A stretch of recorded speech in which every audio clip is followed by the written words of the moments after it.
আর ঘরের ঠাকুর পুজো হয়ে গেছে। এই যে ঠাকুরের সিংহাসন থেকে ঠাকুরকে নিচে স্নান করিয়েছি। হলো এই এই যে সিংহাসন, এখানে দুটো ঠাকুর আছে, এখানে শিব ছিল। এবার চলো গিয়ে মন্দিরে পুজো দিয়ে আসি।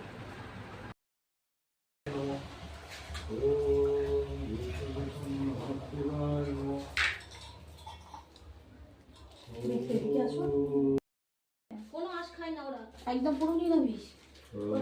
আমিও সোমবারে নিরামিষ। একদম পুরো সেই ছটা বড় মানে একদম থেকে করছে একটা মানে আমার খাই না জানে। এই তো স্কুল থেকে এলো, এসে ঘরে ঢুকে জল দিলে না ভালো। আসো চলো চলো চলো দিয়ে চলো। বাবা আমার ছেলে একদিন, তাই আজকে বলছি বাবা ইয়ার রান্না করতে ইচ্ছা করছে না, সাবু খেয়ে না। না না আমি ওদেরকে করে দেবো। ভালো হয়েছে ওদের ছোট থেকে মা কি রত্ন দিয়েছে শিবের মাথায়, কি জবা দিয়েছে?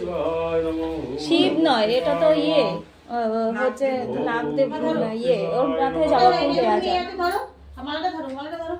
এটা তো ইয়ে ওম কাকবিত্তং নমঃ। ছেড়ে দাও ছেড়ে দাও ছেড়ে দাও।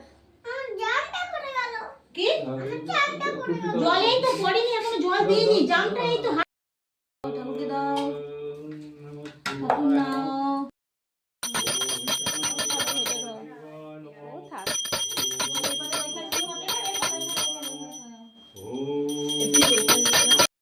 দিয়েছি যা দেয়া।